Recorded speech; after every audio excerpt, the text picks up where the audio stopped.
Hello সবাইকে। তো পরের দিন সকালবেলা উঠে সবাই মিলে রেডি হয়ে নিয়েছি কাজিরাঙা ফরেস্টে ঘুরতে যাওয়ার জন্য। কাজিরাঙা যাওয়ার জন্য দু রকম ভাবে যাওয়া যায়, একটা হলো হাতি সাফারি আর একটা হলো জিপ সাফারি। তো আমরা জিপ সাফারিটাই বুক করেছিলাম। আর দেখতে দেখতে দেখো পৌঁছেও গেলাম কাজিরাঙা ফরেস্টের চেকিং পয়েন্টে। তো ওখানে অনেকগুলো গাড়ি থাকার জন্য একটু লেট হচ্ছিল, তাই সামনে দেখতে পেলাম একটা চায়ের দোকান। সেখান থেকে চা আর কেক খেয়ে আর অনেকগুলো শোপিস ছিল, সেগুলো দেখতে দেখতেই আবারও ডাক পড়ে গেল আমাদের চেকিং এর জন্য। আর দেখো সামনে কতগুলো জিপ, সেদিন অনেকটাই ভিড় ছিল।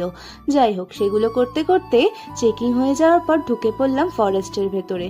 এত ঠান্ডা আর কুয়াশা, কিছুই দেখতে পাচ্ছিলাম না। আমরা তো শেষে ভেবেই নিয়েছিলাম কিছুই পাবো না দেখতে, কিন্তু কুয়াশাটা কেটে যাওয়ার পর আমরা কিন্তু অনেক কিছু দেখেছি।